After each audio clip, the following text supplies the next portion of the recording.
오늘 요한계시록 2장 18절부터 29절까지의 말씀입니다.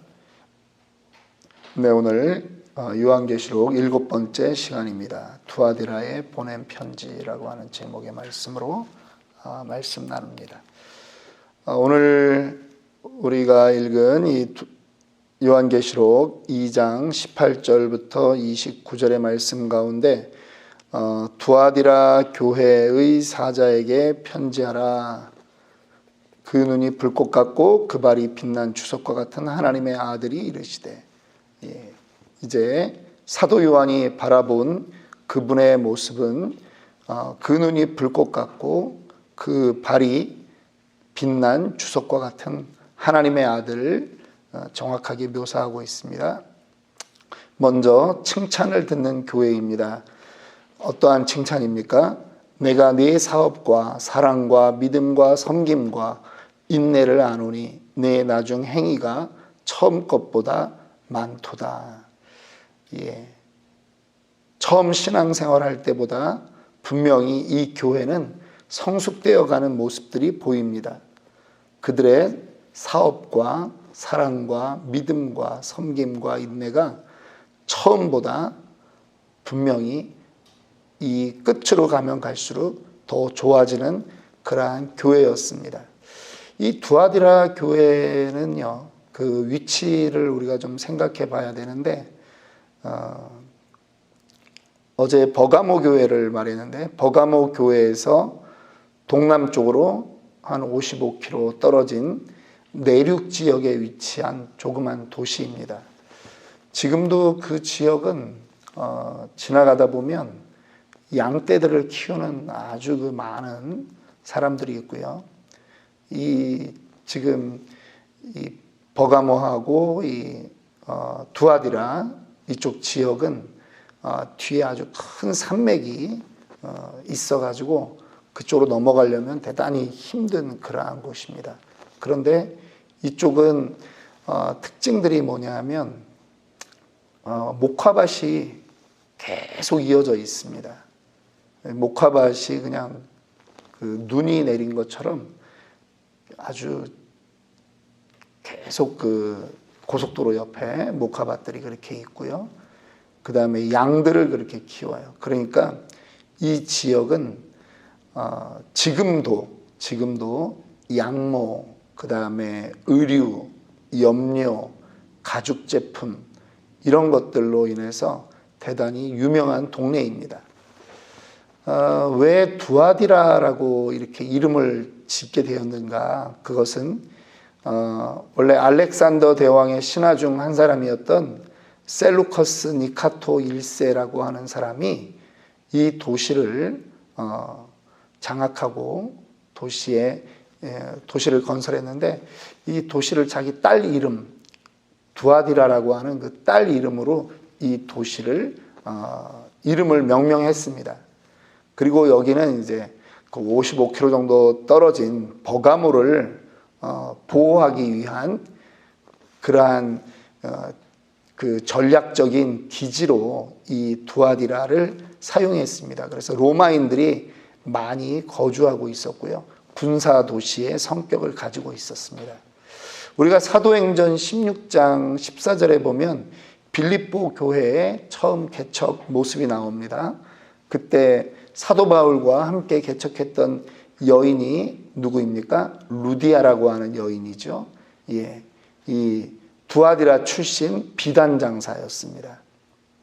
근데 그 당시에 이러한 의류 제품, 그리고 여기 두아디라 시에서 만든 그 의류, 천, 세마포, 가죽 이런 것들이 로마로 수출이 되는 그러한 곳이었습니다. 그러니까 이 지역은 어떤 특성이 있냐면 이 의류를 전문으로 하는 사람들의 공동체가 이곳에 아주 대단히 많았던 것이죠. 지금 우리 LA에서는 의류가 어디에 가장 많죠? 그 코리아타운 옆에 자바시장 그렇게 얘기하죠. 한국에서는 의류하면 동대문 시장, 거기 상인 이 조합 뭐 이런 거 엄청 파워풀하거든요. 그런 것처럼 지금 이 두아디라 여기에는 많은 그런 그 상인 공동체가 있는 거예요. 이 한국도 각종 예를 들면 무슨 의류하는 사람들, 그 다음에 약국하는 사람들, 뭐 하다못해 미용하는 사람들 전부 다 그 자기네들 연합이 있잖아요. 그래서 뭐 같이 친목회로 놀러 가기도 하고 어떤 일에 대해서 또 건의도 해서 또 뭐 실력 행사도 하고 이제 이런 것들이 있는데 고대 시대에도 역시 마찬가지입니다. 이 두아디라는 그런 쪽에 아주 강했습니다. 그런데 그 사람들이 지금 무슨 오늘날처럼 센터를 짓고 이렇게 함께 모여서 이렇게 의논하고 이러는 것이 아니라 이들이 그 지역에 두아디라 시에 자기네들의 어떤 수호신 이런 그 명절을 맞이하면 그때 모여가지고 큰 무역건들도 그때 이야기하고 또 그때 매매가 형성이 되기도 하고 그렇게 되는 것입니다. 그러니까 한마디로 이제 우리가 이제 중세 시대의 길드라고 하는 오늘날 자본주의 초창기 생성에 대한 것처럼 길드라고 하는 조합이 있듯이 이 2000년 전이지만 이 두아디라라고 하는 곳에는 이런 의류에 대한 그러한 조합들이 많았던 거죠. 이게 그들의 생업에 아주 중요한 역할을 했던 것뿐만 아니라 어떤 영향이 있냐면 여기에 가입되지 않으면 경제활동하기가 아주 힘든 거죠. 근데 이 사람들이 무엇을 하느냐? 거기에 두아디라 시에 그 우상 섬길 때 그 사람들이 그 연회와 축제 때 다 모이는 겁니다. 그리고 먼 지역에서 오는 사람들도 있습니다. 그러니까 이곳에서 음탕한 짓들을 하는 것입니다. 그런데 그것을 비난하거나 그것에 함께 속해 있지 않으면 함께 하나가 되지 못하는 거죠. 매매가 이루어지지 않는 것입니다. 여러분, 죄도 그 공범이 다 있는 거예요. 그러니까 길드라고 하는 것이 그냥 단순히 그 상공업, 조직 이렇게 보는 것이 아니라 그 당시 시대에는 이것이 우상 섬기는 그러한 조직하고 다 연결되어 있다라고 하는 것입니다. 그런데 지금 하나님이 지금 20절에 보니까 그것에 대해서 책망하는 것입니다. 네게 책망할 일이 있노라. 자칭 선지자라 하는 여자 이세벨을 네가 용납함이니 그가 내 종들을 가르쳐 꾀어 행음하게 하고 우상의 제물을 먹게 하는도다. 여기서 이사벨이라고 하는 것을 사람 이름이 정말 이사벨인지 아니면 어떤 그 구약의 열왕기상 16장부터 나오는 아합의 왕비 이사벨 그 의미로 그러한 뜻을 가지고 있는 사상들 그러한 것을 말하는지는 정확하지 않습니다. 그런데 분명한 것은 타락에 관련된 그러한 문제다라고 하는 거죠. 특별히 이것을 우리가 이해할 때는 이세벨로 대표되는 그러한 풍조다라고 보는 것이 옳을 것 같습니다. 어떤 일들이냐 하면 이세벨이 했던 일들이 있습니다. 아합과 결혼해가지고 그 바알과 아세라를 섬기는데 아주 전문적으로 나섰던 왕비였습니다. 아주 잔인한 여자였죠. 그리고 그는 욕심이 많았습니다. 모든 사람이 이것을 따르게 해야 되겠다라고 하는 것이었습니다. 우상 숭배의 상징이었습니다. 그런데 지금 이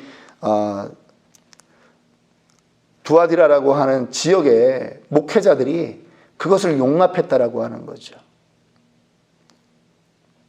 여러분, 만약에 이 이사벨을 시대 풍조라고 생각한다면 오늘날 우리 교회가 용납하고 있는 그러한 시대 풍조는 어떤 것이 있을까요? 우리가 그것을 그냥 별 거부감 없이 생각하면서 계속 받아들이고 있는 그러한 것들은 무엇일까요? 혹시 우리들에게 이러한 것들은 있지 않습니까? 주일날 교회에 나와서 지내는 나의 삶의 태도와 평일날 6일 동안을 살아가는 그 삶의 태도에 혹시 괴리는 있지 않습니까? 세상을 살아갈 때는 세상의 원리로 살아야 돼. 어금니 꽉 깨물고 이런 방법 저런 방법 다 동원해서 그렇게 취할 것 취하고 살아가야 된다라고 하는 게 우리의 머리에 있지 않습니까? 교회 오면 사랑 이야기 하지만 회사 가면 모든 사람이 다 나의 경쟁자라고 생각되는 그런 것은 없습니까? 만약 그렇다면 우리는 이율배반적인 그러한 삶을 살아가는 것이겠죠. 6일을 살아가는 삶의 태도와 주일을 살아가는 삶의 태도가 다르다면 그것은 우리에게도 이세벨이 있는 것입니다. 교회 가면 목사님이 그렇게 얘기하지만 야, 세상 살아보라 그래라. 목사가 몰라서 그런 얘기하는 거다. 세상이 얼마나 무섭고 얼마나 치열한 경쟁이 있는데 술도 안 하고 여기 미국은 사실은 술에 대한 그러한 부분들은 좀 적지만 한국에서는 술 빼놓고 사업 얘기한다라고 하는 것도 힘들고 술 빼놓고 직장 생활한다라고 하는 것도 힘들지 않습니까? 그러니까 밖에서는 그 사람이 교회를 다니는지 안 다니는지 집사인지 안수 집사인지 장로인지도 모르겠는데 하여간 교회를 오면 거룩한 척 해야 되는 그러한 것이 있다라고 하는 거죠. 여기 이세벨의 문화라고 하는 것입니다. 21절에 보니까 내가 그에게 회개할 기회를 주었으되 자기의 음행을 회개하고자 하지 아니하는도다. 하나님이 분명히 기회를 줍니다. 그런데 회개하지 않는다라고 하는 것입니다. 이미 그것에 너무 익숙해져 버렸고 자기 생각이 말씀보다 우선되는 거죠. 주님이 그를 어떻게 하십니까? 22절에 볼지어다 내가 그를 침상에 던질 터이요. 여기 침상에 던진다라고 하는 말은 병들게 하겠다라고 하는 것입니다. 못 일어나게 하겠다라고 하는 것입니다. 또 그와 더불어 간음하는 자들도 만일 그의 행위를 회개하지 아니하면 큰 환난 가운데 던지겠다. 주님이 22절에 그렇게 말씀합니다. 주님이 우리에게 세컨 찬스를 주는 것입니다. 무엇입니까? 회개하라는 것입니다. 너 그렇게 살지 마라. 말씀대로 살아라. 여러분, 지금 많은 교회에 2세들이 교회를 다니지 않습니다. 그런데 다니지 않는 정도가 아니라 어떤 아이들은 안티 크리스찬이 되는 것입니다. 그 유튜버 중에도요, 정치 문제에 많이 개입해가지고 그렇게 하는 사람 중에 여러분, 목사님 자녀들이 많이 있는 거 아세요? 김용 뭐라고 하는 그 유튜버도 제가 실명을 다 공개는 안 하겠습니다만 그 아버지가 인천 쪽에서 목회하는 목사님이에요. 근데 이 친구는 아주 그냥 그 교회에 대해서 아주 거침없는 발언을 서슴지 않고 하고 있고요. 나중엔 신학교를 갔습니다. 지금 또 어느 교단에서 목사 안수를 받아가지고 목회를 하고 있는데요. 아주 독특한 목회를 해요. 누가 안수했는지 모르겠어요. 교회를 비난하는 목사를 우리가 교회가 다 잘한다라고 하는 게 아니에요. 그러면 교회를 아픔으로 끌어안고 가는 목사가 되어야 되는 거지, 그거를 그렇게 비난하면서 주님을 다시 못 박는 거 아닌가, 저는 그렇게 생각이 듭니다. 그리고 안 믿는 사람이 그 사람으로 잘한다라고 하고요. 유튜버 하는 동안에는 자기는 목사 딱지는 내려놓고 주일날은 교회 이름도 좀 이상한 이름인데 벙커 교회인가 해가지고 그렇게 해서 하는데, 여러분, 저는 목사라고 인정 못해요. 영혼에 대한 사랑이 있는가? 저는 그렇게 인정하고 싶지 않아요. 아픔을 가지고 한다면 모르겠어요. 근데 저는 뭐 꼭 그 친구를 두고는 뭐 이 말이 다 성립될 수 없을지도 모르겠지만, 목회자 자녀들 가운데 그냥 교회를 안 다니는 정도가 아니라 교회를 아주 증오하는 안티크리스찬들이 나오는데요. 여러분, 우리 자식들이 죽는 거예요. 우리가 신앙생활 잘못했더니, 1세대가 잘못했더니 다음 세대가 그냥 교회를 안 다니는 게 아니라 교회를 증오하고 직분자들을 증오하고 그렇게 살아간다라고 하는 거죠. 죽었다라고 하는 거예요. 23절 말씀입니다. 또 내가 사망으로 그의 자녀를 죽이리니. 여러분, 우리가 이율배반적인 삶을 살면요, 우리 자식들이 죽습니다. 집에서는 엉망으로 살고 교회만 와서 거룩한 척하면 여러분, 우리 자녀들이 그냥 예수를 안 믿는 게 아니라 안티 크리스찬으로 되는 거예요. 죽은 거죠, 영이. 예. 우리가 바로 살아야 되는 이유가 거기에 있는 것입니다. 저희도 태신자 정하자 하고 그렇게 운동하지만 여러분, 정말 100번을 양보해서 태신자 안 정해도 돼요. 태신자 안 정해도 돼요. 근데 집에서 똑바로 살으라는 거죠. 내 자식 하나만이라도 바른 신앙인 만드는 게 우리의 1차적인 목표예요.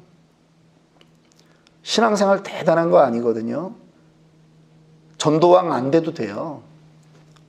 여러분들 보러 뭐 헌금 뭐 죽기 살기로 헌금 내라, 제가 그렇게 설교 안 하잖아요. 근데 집에서 똑바로 살고 회사에서 똑바로 살으라는 거죠. 그리스도인이라고 말할 수 있게 살으라는 거죠. 그러지 않으면 그 죄를 누가 받느냐? 내가 받는 게 아니에요. 내 자식이 받아요. 참 무서운 말이지만 회개하지 아니하면 큰 환난 가운데 던지고 또 내가 사망으로 그의 자녀를 죽이겠다라고 분명히 예언되어 있거든요.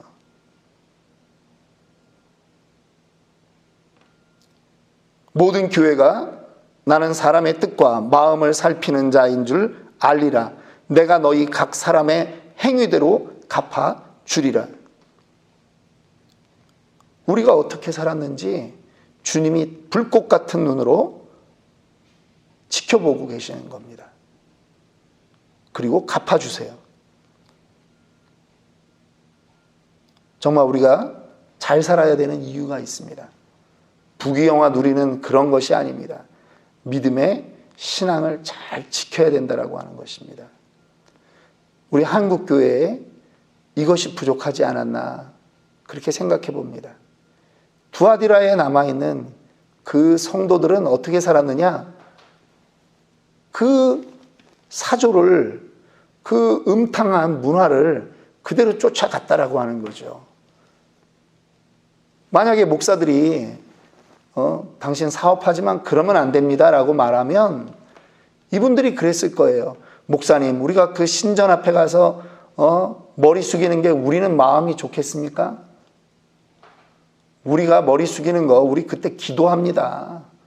우리는 지금 먹고 살기 위해서 어쩔 수 없이 그 자리에 가 있는 거지 우리는 우상 섬기는 거 아닙니다. 목사님이 세상을 덜 살아봐서 그래요. 목사님처럼 살면 다 굶어 죽습니다. 그렇게 얘기했겠죠. 그러면서 하루 이틀 살다 보니 그게 그냥 일상이 되어버린 것이겠죠. 근데 자식들이 그거를 보고 있다라고 하는 거예요.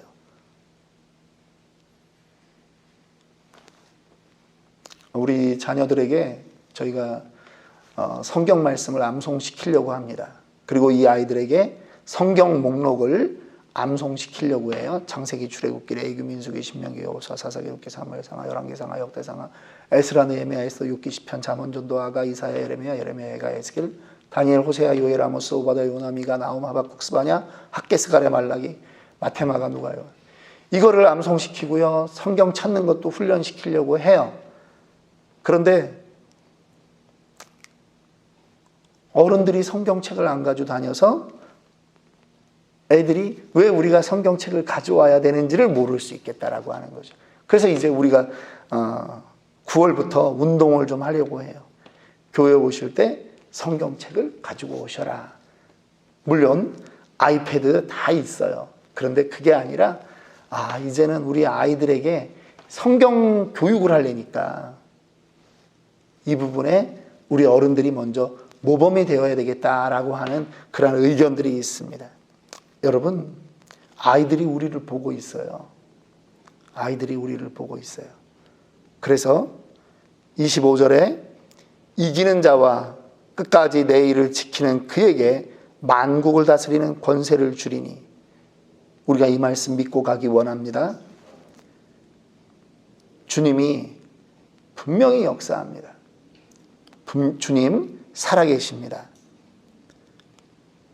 바르게 살고 있었다면 여러분, 이 계시록이 여러분들에게 두려울 이유가 없어요. 오히려 힘이 되는 거죠. 야, 내가 만국을 다스리는 권세를 내가 주님으로부터 받았구나. 내가 이 세상을 명령하고 살 수 있구나. 바르게 살면 그 확신이 있다라고 하는 것입니다. 그가 철장을 가지고 그들을 다스려 질그릇 깨뜨리는 것과 같이 하리라. 나도 내 아버지께 받은 것이 그러하니라. 내가 또 그에게 새벽별을 주리라. 귀 있는 자는 성령이 교회들에게 하시는 말씀을 들을지어다. 새벽별은요, 주님의 영광을 말하는 것입니다. 계시록 22장 16절에는 주님이 그 계시록 마지막 장에 본인을 광명한 새벽별이라고 말씀하지 않습니까? 주님의 영광에 동참한 자가 우리가 된다라고 하는 것입니다. 이 땅의 풍조를 따라서 살아가면 안 됩니다. 그렇게 결심하는 저와 여러분들이 되기를 원합니다. 우리 함께 기도하겠습니다.